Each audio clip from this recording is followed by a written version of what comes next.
a todos, yo soy el profesor Pedro Pieruzzini del Departamento de Fisiología de la Facultad de Medicina de la Universidad de los Andes.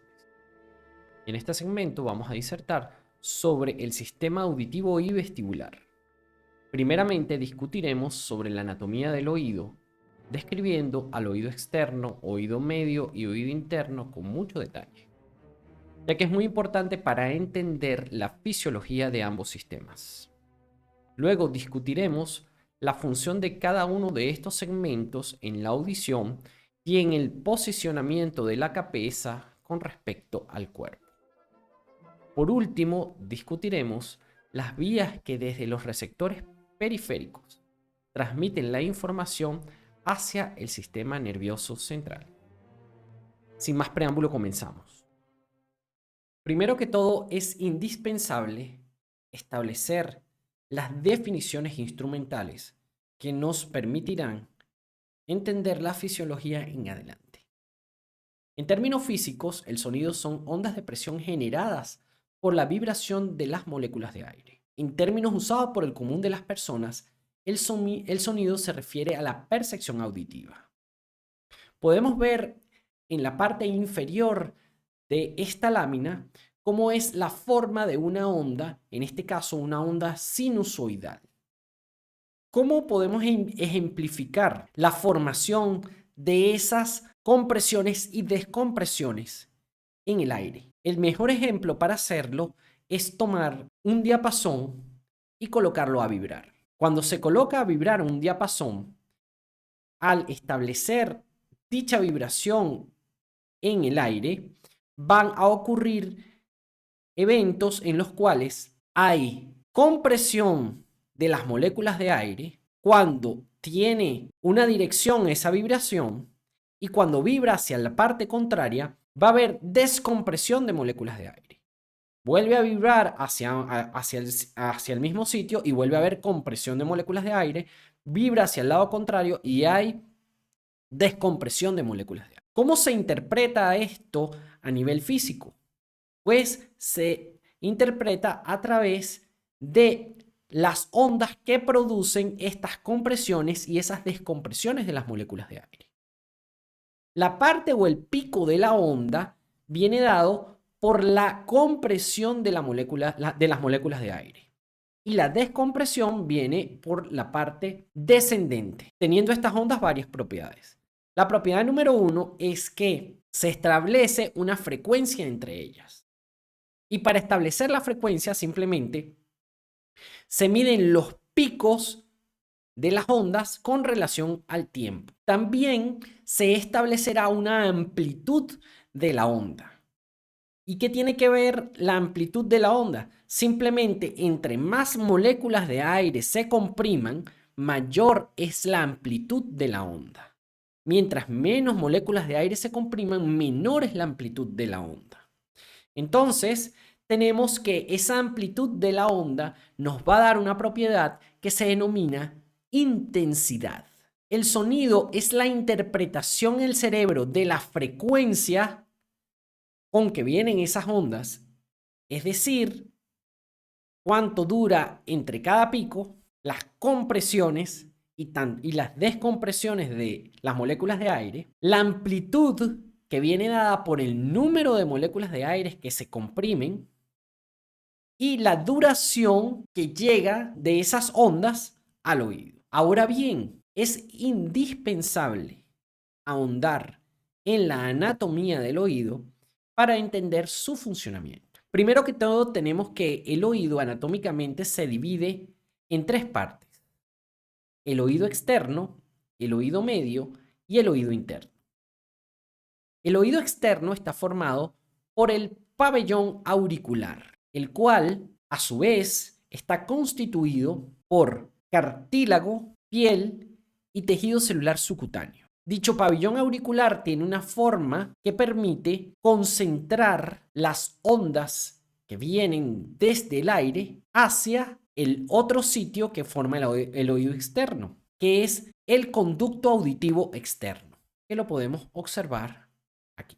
El límite interno de ese oído externo viene dado por una membrana que se denomina la membrana timpánica. La membrana timpánica es un tejido fibroelástico, el cual separa el oído externo del oído medio. Más internamente a ese oído externo está lo que se denomina el oído medio, formada por una estructura en caja que se denomina la caja timpánica. Esa caja timpánica, por supuesto, como una caja, tiene 6 paredes. Una pared anterior, una pared posterior, una pared interna, una pared externa, una pared superior y una pared inferior. Para los límites del oído medio con respecto al oído externo, la pared externa estaría dada por la membrana timpánica. La podemos observar aquí. Y hacia la parte interna, la pared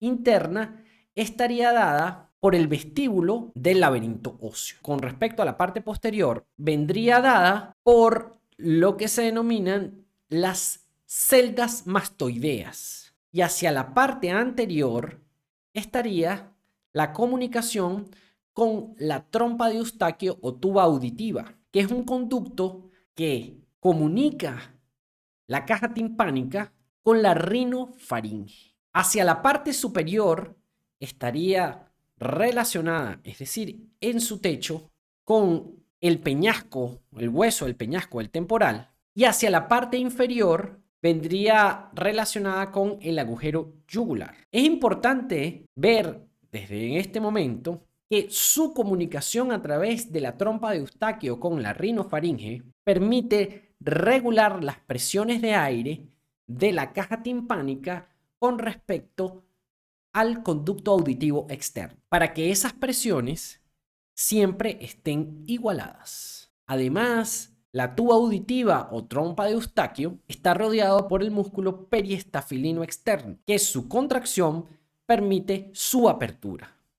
Y esta apertura es la que permite que el aire fluya desde la rinofaringe y se mantengan las presiones en la caja timpánica con respecto al oído externo. Es importante también notar que dentro de esa caja timpánica hay una cadena de huesecillos dadas por el más externo, que sería el martillo, que está unido directamente a la membrana timpánica, el huesecillo llamado yunque, que se articula con el martillo y a su vez se articula con el hueso que está más internamente, que es el estribo. A su vez, el estribo se relaciona directamente con el oído interno, ya que el estribo en su parte más interna cubre un orificio del oído interno, es decir, del laberinto óseo, que se denomina el orificio o el agujero oval. A partir de allí, de esa pared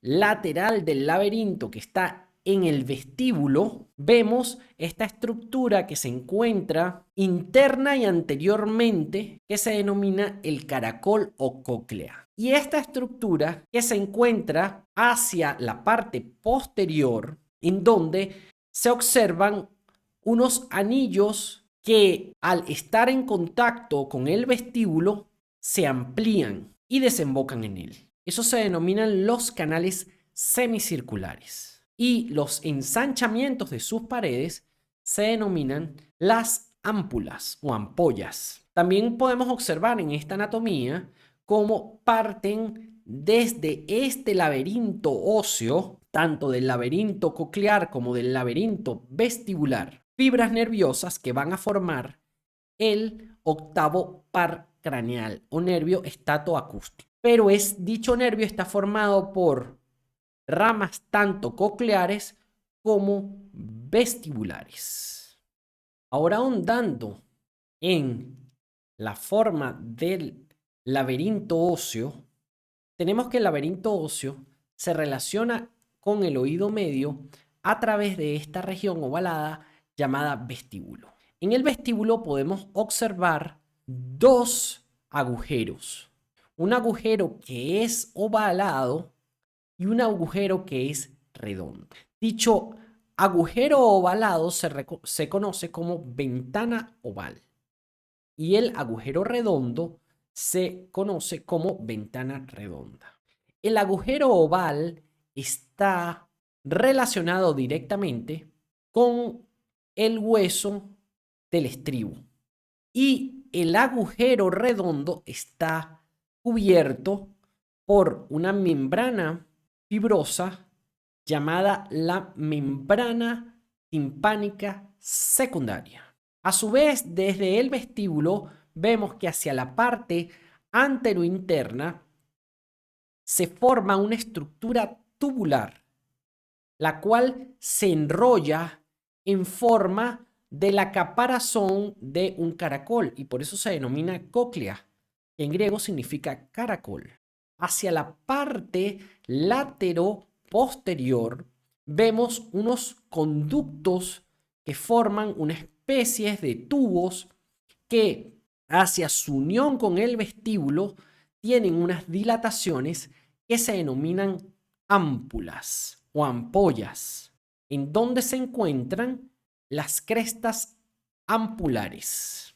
Si hacemos un corte que nos permita observar los conductos a nivel interno, podemos ver que a nivel de ese vestíbulo hay algunas características anatómicas que vale la pena resaltar. Entre ellas tenemos que hay impresiones óseas que se denominan el receso elíptico, que está más en relación con los canales semicirculares. Otro receso que se denomina el receso esférico, que está más hacia relación de la pared interna de ese vestíbulo. Y tenemos otro receso denominado el receso coclear, que se relaciona directamente a través de una estructura denominada la rampa vestibular con el caracol o cóclea. La pregunta es, ¿por qué se denomina la rampa vestibular? La rampa vestibular se le da ese nombre porque tiene una relación directa con el vestíbulo. A su vez, en ese caracol o cóclea vemos que está dividido en dos rampas.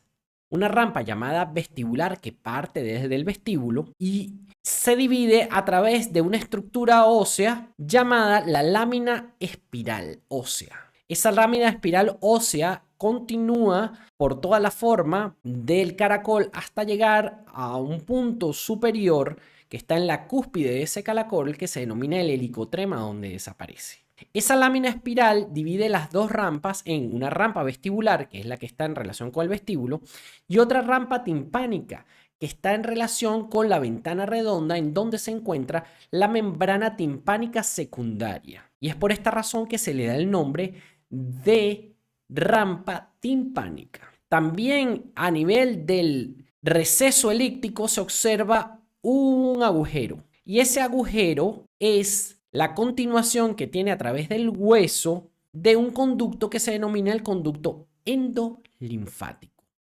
El laberinto óseo que acabamos de describir está ocupado por un sistema de canalículos y conductos que forman el laberinto membranoso, que tiene la misma forma de ese laberinto óseo y que ocupa parte de sus paredes. En esta vista posterior del laberinto membranoso podemos observar a esta serie de tubos que en su desembocadura hacia la parte anterolateral de la parte vestibular de ese laberinto membranoso tienen unos ensanchamientos que se denominan ámpulas o ampollas.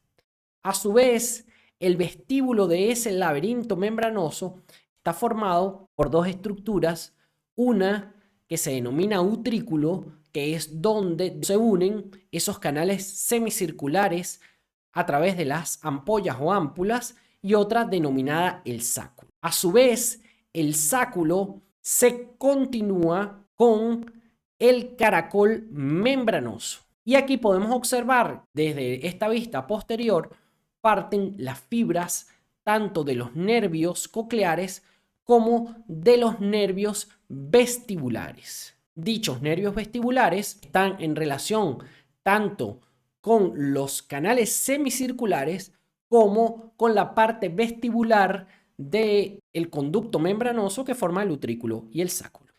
Aquí podemos observar con muchísima mayor precisión la relación que hay entre el laberinto óseo y el laberinto membranoso. Esto es un corte coronal en el cual se puede detallar el oído interno, el oído medio y parte del oído externo. Entonces, afirmamos en láminas pasadas que el límite interno del oído externo era la membrana timpánica y que el oído medio estaba formado por la caja timpánica y en ella había una cadena de huesecillos. También hacia la parte anterior de ese oído medio había un conducto denominado la trompa de Eustaquio, que la comunicaba con la rinofaringe. En la cadena de huesecillos se relacionaba el oído medio con el oído interno y toda la parte ósea formaba lo que se denominaba el laberinto óseo. Y ese laberinto óseo estaba ocupado por el laberinto membranoso. Entonces, aquí podemos observar la parte en la cual se relaciona con el oído medio, que estaría formado por la ventana oval que está ocupada por el hueso estribo, y en esta región se encuentra el vestíbulo. Y del vestíbulo podemos observar las estructuras que lo componen. Entonces, estaríamos en el receso ese denominado oval, que lo discutimos sobre el hueso como una característica anatómica. Estaría el utrículo, y el utrículo se continúa o en él desembocan los canales semicirculares en ensanchamientos denominados ampollas. Hacia esta parte estaría la pared posterior del laberinto óseo, que es la que recubre todo el laberinto membranoso. Aquí también podemos observar el detalle anatómico en donde se encontraba un conducto que tiene alojado en sí un canal denominado canal endolinfático. Y ese canal endolinfático confluye por debajo de la dura madre a nivel del hueso del peñasco del temporal en un saco que se denomina saco endolinfático. También hacia el receso, que era redondeado, tenemos en el laberinto membranoso una estructura denominada sáculo. Y ese sáculo se comunica a través de un conducto o un ducto que se llama el ducto Reuniens con la estructura del caracol membranoso, que parte desde el receso coclear y va a través de su unión con la lámina espiral y contribuye a la división de esta parte en una rampa vestibular que está en relación plena con el vestíbulo y una rampa timpánica que se encuentra en relación directa con la membrana timpánica secundaria. Y ambos se unen en el helicotrema. Teniendo ahora un corte coronal nuevamente, vemos que este corte es hecho con una orientación desde posterior hasta anterior. Vemos que esta es la parte interna en donde se encuentra la cóclea, y la cóclea estaría interna y más anteriormente.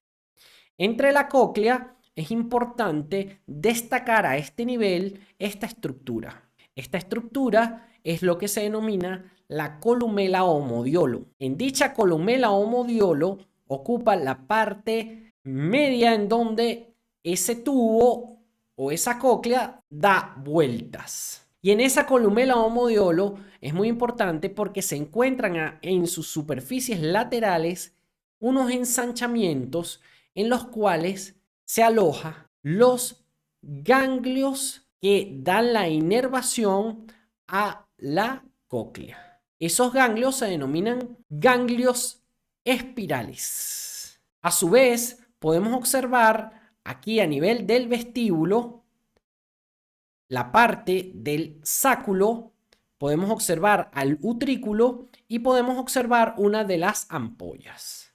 En este corte podemos también ver la cóclea, podemos ver sus relaciones con la caja timpánica, en donde las relaciones de la caja timpánica están dadas por la membrana timpánica hacia lateral, podemos observar el límite posterior de esa caja timpánica en donde se encuentran las denominadas celdas mastoideas que comunican las apófisis mastoides con el oído medio. Podemos observar al martillo, al yunque, la ventana oval, podemos observar el vestíbulo y podemos observar uno de los canales semicirculares, particularmente el canal semicircular lateral. Y podemos observar también la emergencia de los nervios, tanto el nervio coclear como el nervio vestibular, que está asociado a el utrículo, el sáculo y los canales semicirculares. Ahora bien, es importante la ubicación anatómica de todo el laberinto dentro del hueso del peñasco del temporal. Y podemos observar cómo en esta fotografía se encuentra el hueso del peñasco del temporal y la ubicación tanto del caracolo cóclea, que está interno y anterior con respecto al peñasco, y tenemos también la ubicación de estos canales semicirculares. Esto es indispensable. Vemos cómo el canal semicircular posterior se encuentra alineado al eje mayor del peñasco. Vemos que el canal semicircular anterior se encuentra en un ángulo recto con respecto al canal semicircular posterior. Y vemos cómo el canal semicircular lateral se encuentra perpendicular al eje mayor del peñasco del temporal. Esto es fundamental tenerlo en cuenta. Y aquí también podemos observar la emergencia del octavo par a través de un agujero que se denomina el meato acústico interno.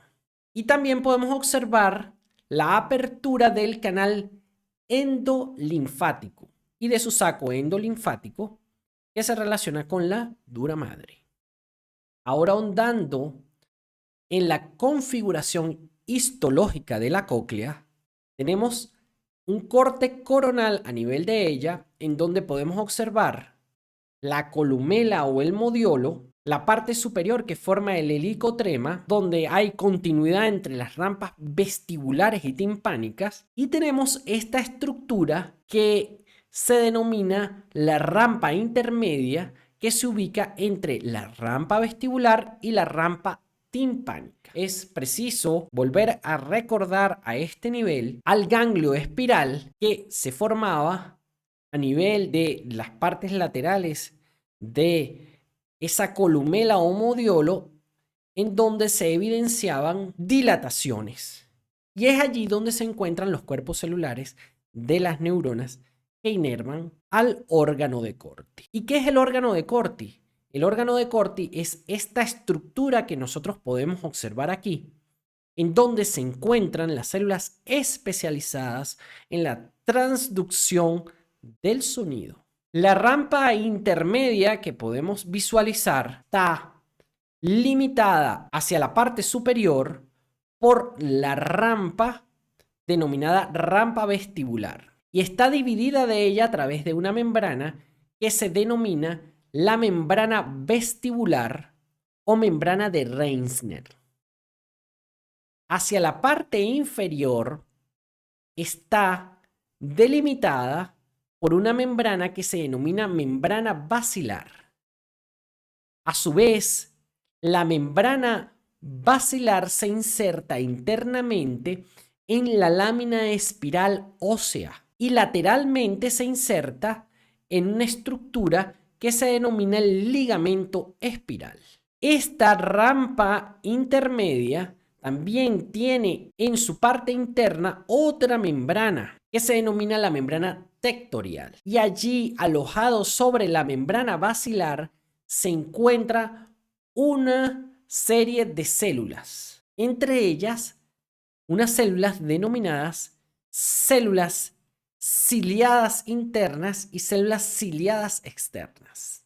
Esas células son las que se conocen como la célula peluda o hair cells. También hacia la superficie externa y superior podemos ver una estructura que se ve a este nivel.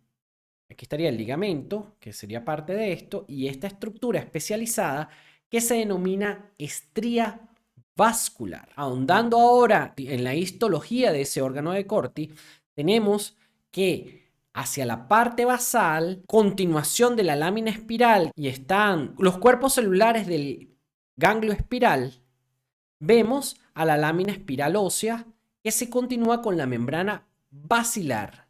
Esa membrana basilar va a dar soporte a estas células que ustedes ven aquí.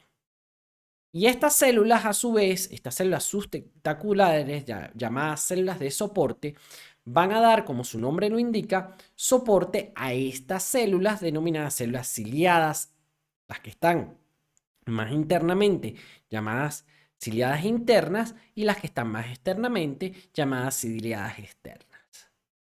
Como punto de relevancia, ven ustedes que la inervación de parte tanto de las células que se originan o que están en sus cuerpos celulares a nivel del ganglio espiral, como células que vienen desde partes centrales del sistema nervioso, se concentran en estas hair cells, tanto externas como internas. Otro punto importante a resaltar aquí es que las prolongaciones apicales de esas hair cells están relacionadas directamente con otra membrana, denominada membrana tectorial. A este nivel, donde se encuentra el llamado órgano de Corti, que es todo esto, el líquido que circula por esa escala media se denomina endolinfa. Y el líquido que circula por las demás escalas se denominan perilinfa. La endolinfa y la perilinfa tienen concentraciones iónicas diferenciales. La endolinfa es generada por las células de la estría vascular, esa especialización que discutimos en la lámina anterior, que estaba relacionada directamente con el ligamento espiral. Ahora bien, ya teniendo claro la anatomía intrínseca del oído y sabiendo ya que hay unas células que se denominan hair cells, que están ampliamente inervadas por neuronas que se encuentran tanto en el ganglio espiral como fibras nerviosas que provienen desde centros cerebrales superiores y que van allí sobre todo hacia las células ciliadas externas, ya teniendo el concepto de una onda y cómo se forma una onda, ahora la pregunta que se nos debe venir a la mente es cómo hace el sistema para convertir las ondas que vienen como presión de moléculas de aire en lo que denominamos sonido.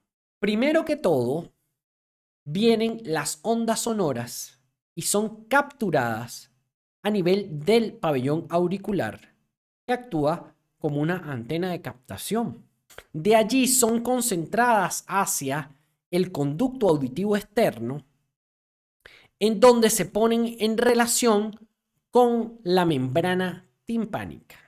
Acorde con la frecuencia y la intensidad de estas ondas, harán vibrar a la membrana timpánica. Esta vibración de la membrana timpánica provocará vibración en el hueso llamado el martillo. Y ese hueso llamado martillo está articulado directamente con el yunque y el hueso yunque está articulado directamente con el hueso estribo.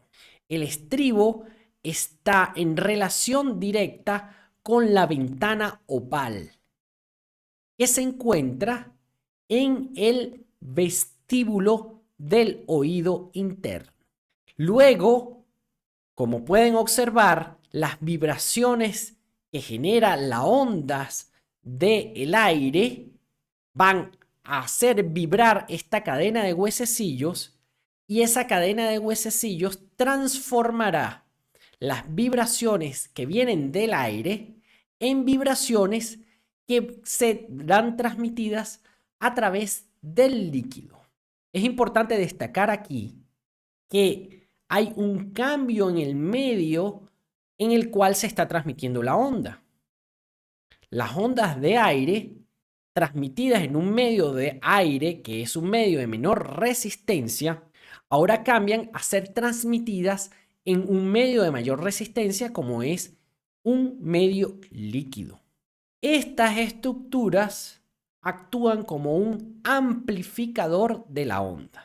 Esa amplificación generará, pues, que con los movimientos del estribo en la ventana oval se generarán ondas que son de la misma frecuencia de las que está recibiendo la membrana timpánica. Hará vibrar el líquido que se encuentra en la escala vestibular y esa vibración se transmitirá a través de toda la cóclea. Esa vibración también pasará a las demás escalas, tanto la escala media como la escala timpánica, y toda esa energía se disipará a través de la membrana timpánica secundaria en la ventana redonda. Recuerden ustedes que esto es una estructura que está llena de esa perilinfa. El líquido no se puede comprimir.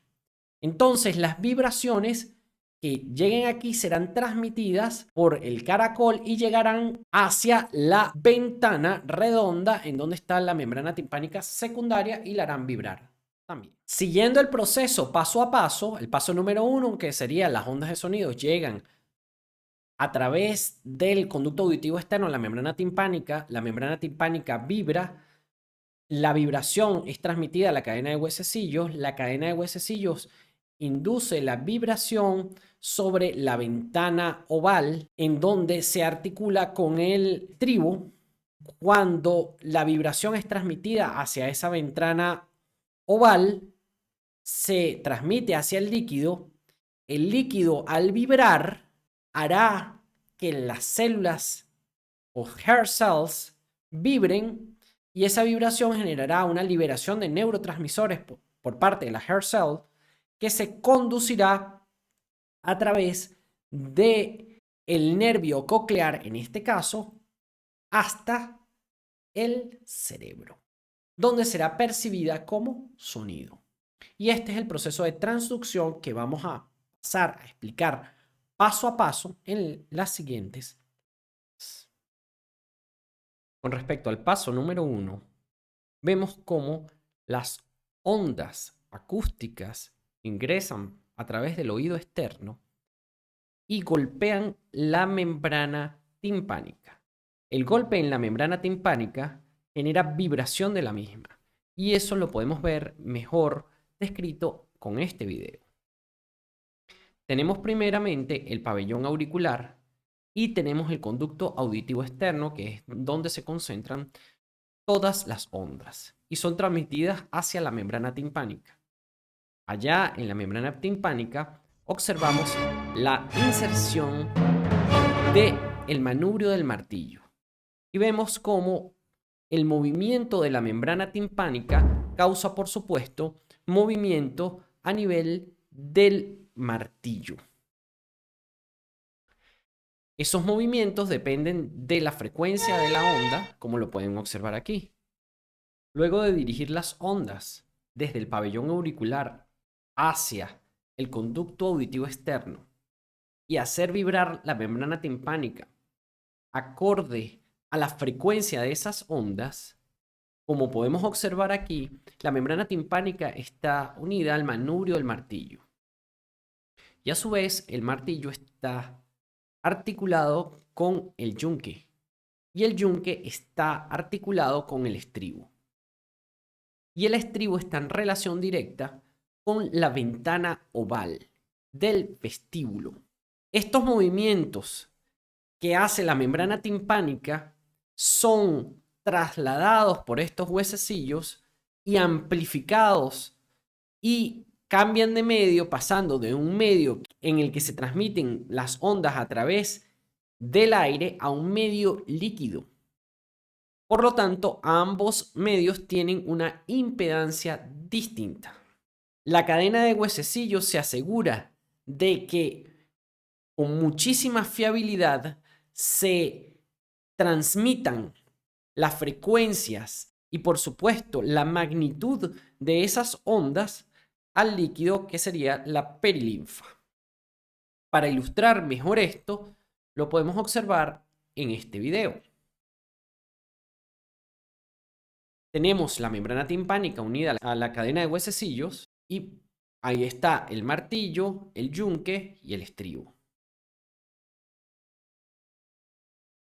Podemos observar cómo los huesecillos vibran acorde a la vibración de las distintas ondas sonoras que están en ese momento influyendo sobre la membrana timpánica. Y vemos el eje de articulación entre el martillo. Ven ustedes cómo es la articulación entre el estribo y la ventana oval y cómo ese movimiento genera las ondas que serán transmitidas a través de la perilinfa hacia la cóclea. Ese movimiento del estribo sobre la ventana oval y la generación de esas ondas, como es un espacio cerrado, obviamente generan la expansión y la contracción de la membrana timpánica secundaria, que se encuentra en la ventana redonda. El siguiente paso es, una vez convertidas esas ondas en ondas de líquido, vemos cómo pasa primero por la ventana oval, que es la que está unida al estribo, y se conduce por toda la escala llamada escala vestibular, porque está en relación directa con el vestíbulo. Y llega al helicotrema y va hacia la escala timpánica, y una vez allí se refleja en la ventana redonda donde está la membrana timpánica secundaria. Esta afirmación la podemos observar mejor planteada en este video, donde observamos nuevamente al estribo articulado en la ventana redonda, y dependiendo de las vibraciones que en él ocurra por su articulación con el yunque, va a producir la vibración del líquido que está relacionado con el vestíbulo, y esa transmisión de esa onda va a ir hacia todo el caracol desde la escala vestibular y finalmente se va a ver reflejado en la membrana timpánica accesoria. Hasta el momento hemos descrito cómo hace el sistema para transformar las ondas que vienen desde un medio que es el aire en ondas que tienen la misma frecuencia, pero ahora en otro medio, que es en un medio acuoso. Ahora bien, aquí emerge la explicación de una estructura muy importante. Dicha estructura parte desde el extremo de la lámina espiral ósea y se inserta en el ligamento espiral. Y en esa estructura es donde se aloja el órgano de Corti. Esa estructura es lo que se conoce como la membrana basilar. Una característica importante de esta membrana basilar es que no tiene un mismo grosor en toda su dimensión. Desde que parte hacia las regiones más internas de la cóclea, las que tienen relación con el vestíbulo, la membrana basilar es más gruesa.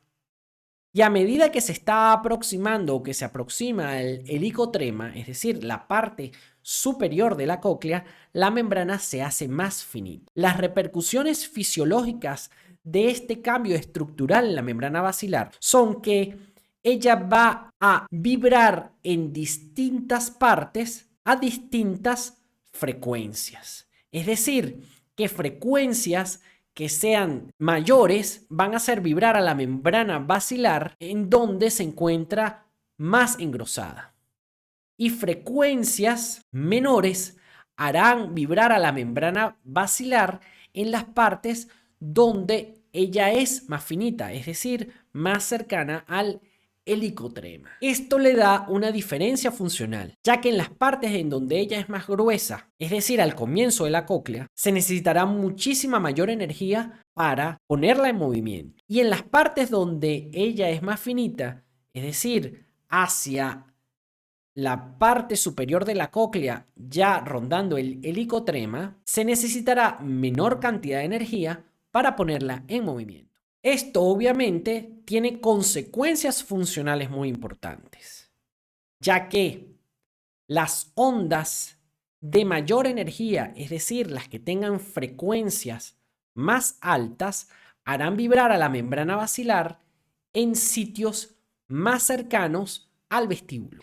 Y aquellas ondas que tienen menor energía, es decir, las que tienen menor frecuencia, harán vibrar a la membrana basilar en sitios más cercanos hacia el helicotrema. Las que tienen frecuencias intermedias entre esas muy bajas y muy altas, pues harán vibrar a la membrana basilar en regiones intermedias entre estas estructuras. Las vibraciones de la membrana basilar tienen consecuencias directas sobre el órgano de Corti, ya que sobre ella reposan las células sustentaculares, las cuales dan soporte a las hair cells. Aquí las podemos observar. Vemos a la membrana basilar, vemos a las células sustentaculares y vemos a las hair cells, tanto las células ciliadas o hair cells que están en la parte interna y las hair cells que están en la parte externa. Entonces, cuando vibra la membrana basilar, habrá un desplazamiento en el pico de la longitud de onda específica que la hace vibrar en un sitio específico hacia la parte superior. Luego, cuando esa onda baja, irá hacia la parte inferior. Y habrá movimiento de ese órgano de corte a ese nivel con el sucesivo desplazamiento de los estereocilios en una dirección, como lo pueden observar aquí, o en otra. Es importante destacar que los estereocilios de la parte apical de las hair cells están en relación con la membrana tectórea. Estando embebidos en ella, los estereocilios más largos. Ahora bien, ¿cuál es la importancia de estas especializaciones apicales que se encuentran en las hair cells? Primero que todo, cabe destacar que todos esos estereocilios no tienen el mismo tamaño. Hay estereocilios que tienen mayor longitud que otros. Y la longitud es decreciente. Número 2. Los estereocilios de mayor longitud se encuentran embebidos en la membrana tectórea. Número 3. Los estereocilios de menor longitud se conectan con las paredes laterales de los de mayor longitud, siendo la conexión en el ápice o en la punta del estereocilio de menor longitud con un canal de potasio.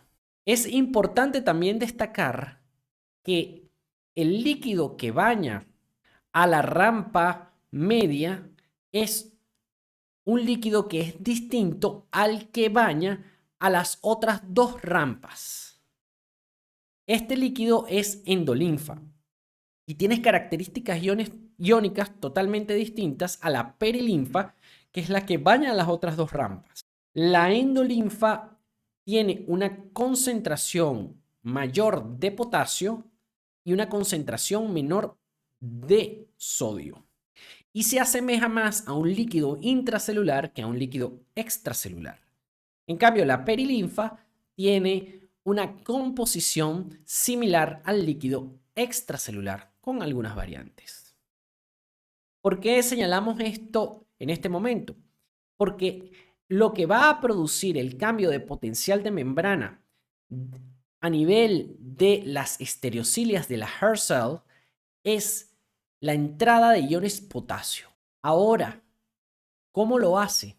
Simplemente cuando la membrana basilar vibra y al vibrar coloca a la membrana tectoria en una posición en la cual la estereocilia de mayor longitud que está embebida en ella es desplazada hacia la derecha, el tip link que está unido a los canales de potasio contenidos en las estereocilias de menor longitud es estirado. Y al estirarse, apertura los canales de potasio a ese nivel. Como el potasio está mayormente concentrado a nivel de la endolinfa, entra a la célula y produce una despolarización a nivel de la membrana que recubre a esa superficie apical de la célula. Esa despolarización genera un cambio en la polaridad de la membrana de reposo a nivel laterobasal, aperturando unos canales de calcio que son voltaje dependientes. La apertura de esos canales voltaje dependientes de calcio generará la liberación de las vesículas sinápticas que se encuentran en la superficie basal de la hair cell. Y al liberar esas vesículas sinápticas, difunden a través de la hendidura sináptica y hacen contacto con las dendritas de las neuronas del nervio coclear.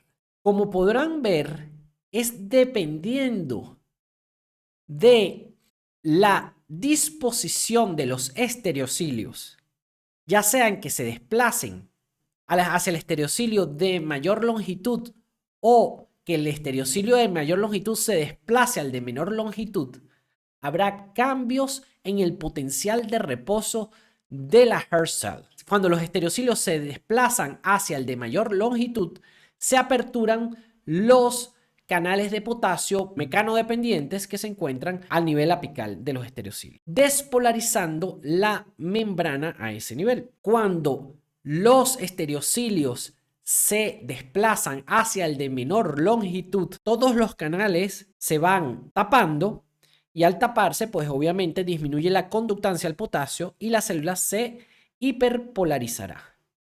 Y hay, por supuesto, partes intermedias entre esos estados, en los cuales una población grande o mediana de canales mecanodependientes estarán abiertos y la célula tendrá un potencial de membrana acorde a la apertura de esos canales. Es decir, que la hair cell gradúa el potencial de membrana acorde al desplazamiento de sus cilios.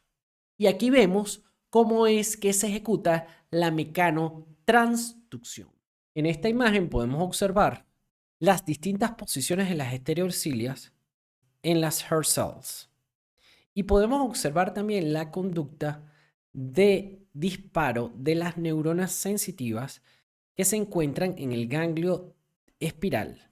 Vemos en esta figura identificada con la letra A cómo las estereocilias están prácticamente en una posición neutral, en posición casi recta.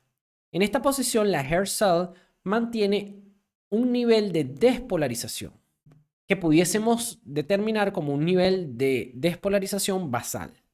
Cuando las estereocilias se doblan hacia la estereocilia de mayor longitud, vemos cómo aumenta el nivel de disparo de la neurona sensitiva, debido a que la despolarización de la hair cell va a aumentar la liberación de neurotransmisores por parte de esta y va a causar un efecto excitatorio en la terminal dendrítica de la neurona sensitiva, aumentando por consiguiente su nivel de disparo hacia sus núcleos centrales. Cuando los estereocilios se encuentran ubicados de manera contraria, es decir, curvados hacia los cilios de menor longitud, podemos observar cómo en la neurona que se encuentra en el ganglio espiral hay un silencio, es decir, que se encuentra completamente inhibida. Y esto se da porque ya a nivel del receptor periférico, que sería la hair cell, no hay liberación de neurotransmisores. En este apartado podemos ver los diferentes niveles de potencial que tiene la hair cell, tanto cuando está en estado, por llamarlo así, de reposo, cuando está excitada y cuando está inhibida. Una de las características también importantes aquí es que hay un momento en el cual, a pesar de que los estereocilios estén curvados hacia el cilio de mayor longitud, hay un proceso de adaptación por parte de la hair cell. Y esto ocurre por mecanismos llevados a cabo por la señalización del calcio. En vista que el calcio puede aperturar canales de potasio a nivel de la hair cell en la superficie laterobasal, y esto contribuye a su hiperpolarización. Y esto es un rasgo fundamental prácticamente en todos los receptores de los sistemas sensoriales, lo que se llama el fenómeno de adaptación. Ahora, teniendo una visión integrada de la mecanotransducción, observamos la transmisión de las ondas a través de los líquidos que se encuentran en la cóclea. Vemos en este momento cómo esa onda atraviesa toda la cóclea, primero generada en la ventana oval, y llega hasta la ventana timpánica. En este corte de la cóclea podemos observar la relación que hay entre las tres distintas escalas y su separación a través primero de la membrana de Reissner y de la membrana basilar. La vibración que llega va a hacer que el líquido vibre y por consiguiente vibre también la membrana basilar.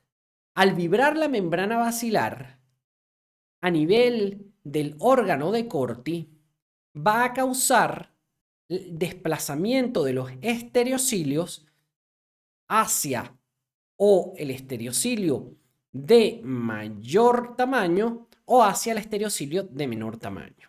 Recuerden ustedes que los estereocilios de mayor tamaño son los que están embebidos en esa membrana que se está mostrando allí, que es la membrana tectoria. Y el movimiento de la membrana basilar va a hacer que esos estereocilios se muevan de uno o hacia otro lado. Y eso generará despolarizaciones o hiperpolarizaciones de la célula receptora. También es bueno aclarar que la membrana basilar vibra en distintas zonas y eso se denomina distribución tonotópica, debido a las características que ya hemos discutido. Esas vibraciones hacen que solamente las frecuencias de ondas indicadas hagan que las células, las hair cells de esas zonas específicas sean las que se activen. Finalmente, tenemos un resumen completo de la fisiología de la audición con una sinfonía de Beethoven de fondo. Disfrútenlo.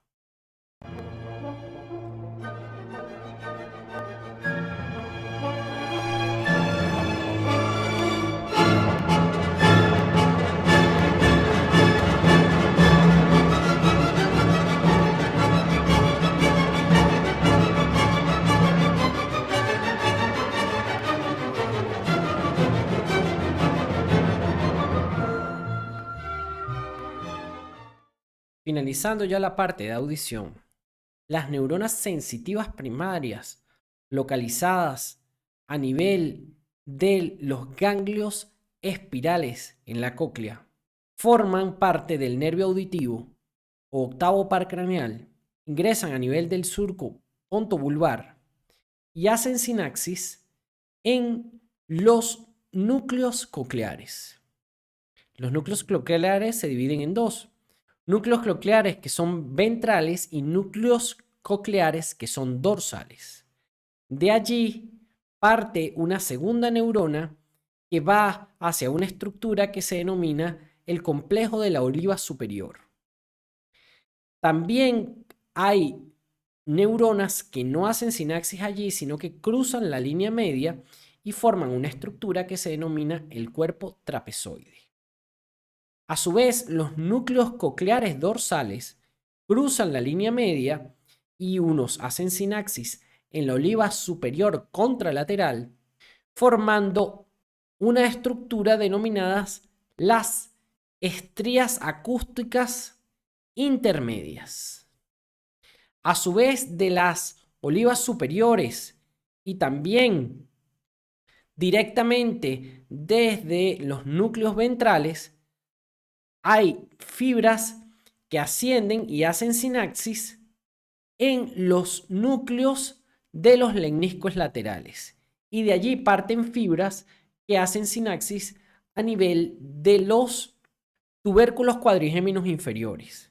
Y posteriormente dichas células se relacionan con los núcleos geniculados mediales del tálamo para finalmente hacer sinapsis con la última neurona de esa vía que se encuentra a nivel de la primera circunvolución temporal.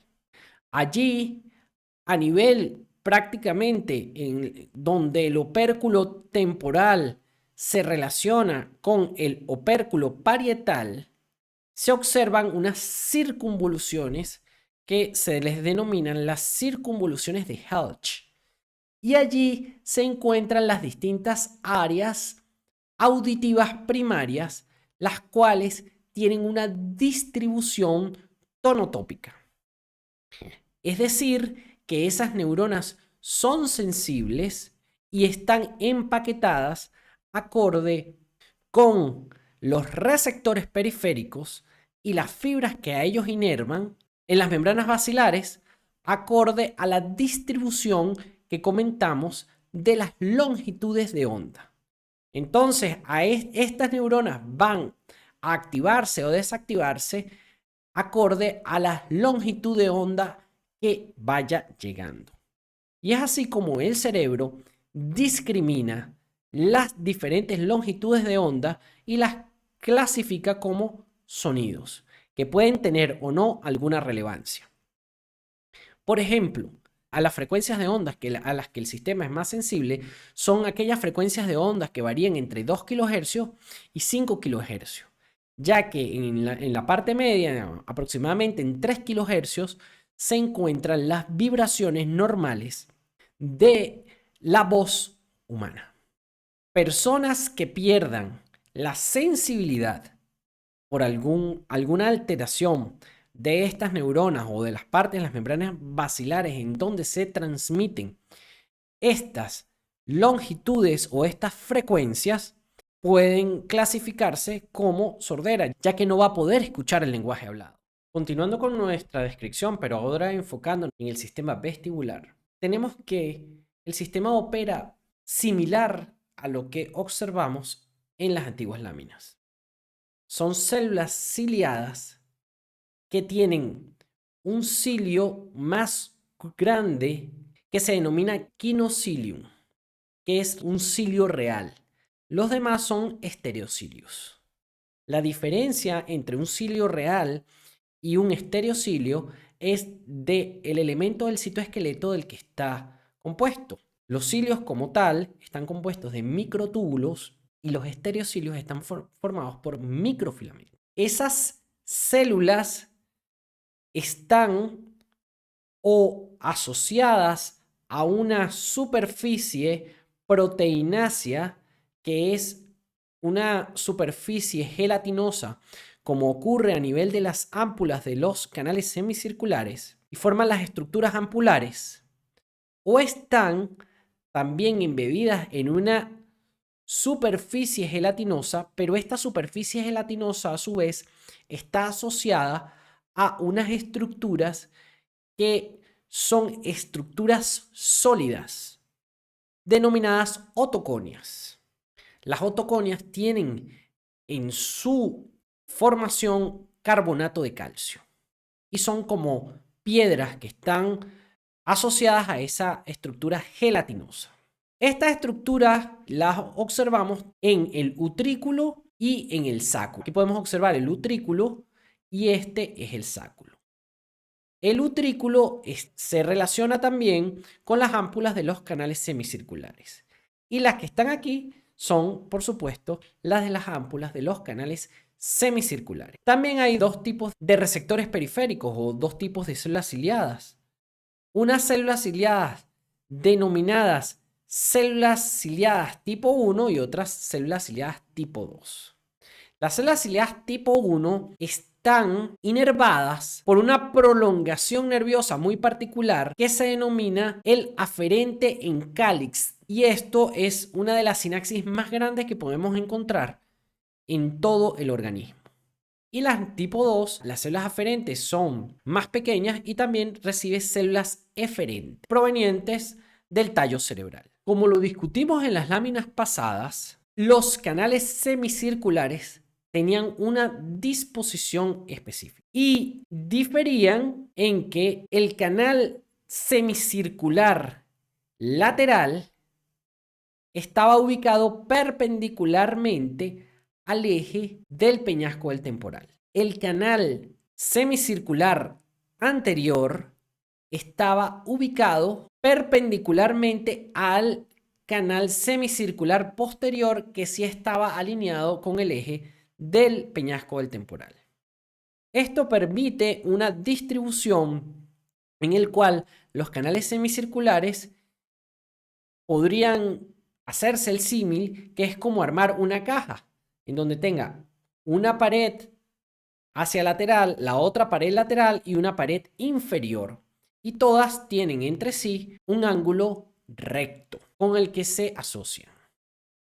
Aquí podemos ver a este nivel el sáculo, las manchas acústicas del sáculo y el utrículo, cómo se asocia con la desembocadura de las ámpulas de los canales semicirculares. Ahora bien, ¿cómo operan esos canales semicirculares? Operan bajo el concepto de inercia. ¿Y qué quiere decir esto, el concepto de inercia? Pues cuando existe una fuerza que se aplica sobre una superficie, y en este caso un líquido, el cual se encuentra en un estado de reposo, al hacer un movimiento, ese líquido se va a oponer al movimiento que se esté haciendo y se va a desplazar contrariamente a la dirección del movimiento. Y eso es lo que va a ocurrir. Si, por ejemplo, el movimiento que hacen aquí el símil con una brocha es hacia la derecha, si la brocha está presionada sobre una superficie, las cerdas van a ir hacia la izquierda. Igualmente pasa con las cúpulas que se encuentran en las ámpulas de los canales semicirculares. Cuando ocurre la dirección del movimiento de la cabeza en un sentido, la endolinfa por inercia se va a mover en sentido contrario. Al moverse en sentido contrario, la cúpula gelatinosa va a ser arrastrada por esa endolinfa. Y dependiendo de la configuración, de la disposición en el eje que tenga ese canal semicircular, va a favor o en dirección del quinocilio o va a ir en contra de la dirección del quinocilio. Y eso va a generar un cambio en el potencial de membrana que induzca una despolarización de las células tanto tipo 1 como tipo 2 o una hiperpolarización de las mismas. En esta lámina podemos ver cómo sería el cambio de la velocidad angular. Ven cómo en este momento la cabeza que se demuestra del participante se encuentra en una posición neutral. La cresta ampular se encuentra, podríase decir, en una posición de reposo. Cuando hay una rotación hacia el lado izquierdo del participante, vemos que la cresta ampular se desplaza hacia el lado derecho. En el caso del movimiento lineal, podemos observar cómo a nivel del utrículo hay cambios acorde a la dirección y el posicionamiento de la cabeza. El ejemplo va con un desplazamiento de la cabeza hacia abajo. Al desplazarlo hacia abajo, el utrículo está en un posicionamiento horizontal, pues cambia de ángulo y la gravedad sobre las otoconias llevará ese desplazamiento hacia la parte en donde la cabeza se está reclinando, en este caso hacia adelante. Si ocurriese el desplazamiento hacia la parte trasera, pues sería contrario el desplazamiento de las otoconias. Y vemos que la disposición a nivel del utrículo de esas otoconias, pues cambia dependiendo de la parte en donde estén ubicadas. En el caso del sáculo, pues medirá en el plano vertical. Si hay, por ejemplo, aceleraciones en el plano vertical, por ejemplo, cuando se sube o baja de un ascensor, todo ese movimiento es detectado por el sáculo. Finalmente, todos estos receptores periféricos están asociados al ganglio vestibular. Y del ganglio vestibular parte la rama vestibular del nervio estatoacústico del octavo par, que ingresa al tallo cerebral a través del surco pontobulbar. De allí va a unos núcleos denominados núcleos vestibulares. Los núcleos vestibulares tienen conexiones con el cerebelo, con la médula espinal y fundamentalmente con la formación reticular. Todas estas conexiones permiten en todo momento mantener una posición correcta de la cabeza con respecto al cuerpo y mantener el equilibrio. El detalle de la vía vestibular excede los objetivos de esta clase, pero sí quiero que estén en cuenta que los núcleos vestibulares son 4 y cada uno tiene conexiones específicas y cómo las conexiones vestíbulo-espinales influencian a los reflejos a nivel de la médula espinal y a los músculos, sobre todo, que se encuentran a nivel medial, que son los que están llamados a el correcto posicionamiento y el mantenimiento del equilibrio. Como conclusiones tenemos: el sistema auditivo transforma los estímulos sonoros en diferentes patrones de actividad neural.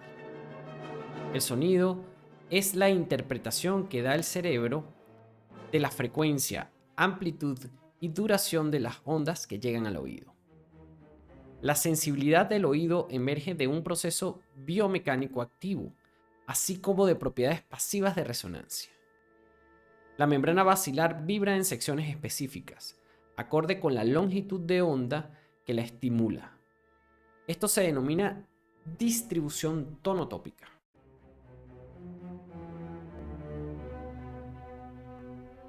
Las hair cells son las células encargadas de la mecanotransducción, tanto del oído como del posicionamiento de la cabeza con respecto al cuerpo. Las neuronas que inervan al órgano de Corti transmiten información sobre una pequeña parte del espectro de la frecuencia audible. Al juntarse, forman el nervio coclear. El nervio coclear contiene las fibras de las neuronas que se encuentran en los ganglios cocleares, laterales a la columela o modiolo. El nervio auditivo contiene las fibras provenientes del nervio vestibular y coclear. Las fibras del nervio auditivo hacen relevo en varias regiones dependiendo de la información que transmiten, ya sea de audición o de posicionamiento. Esto ha sido todo por este segmento. Espero que haya sido de su provecho. No olviden suscribirse en el canal Fisiología ULA, en donde encontrarán todo el material relacionado con la fisiología.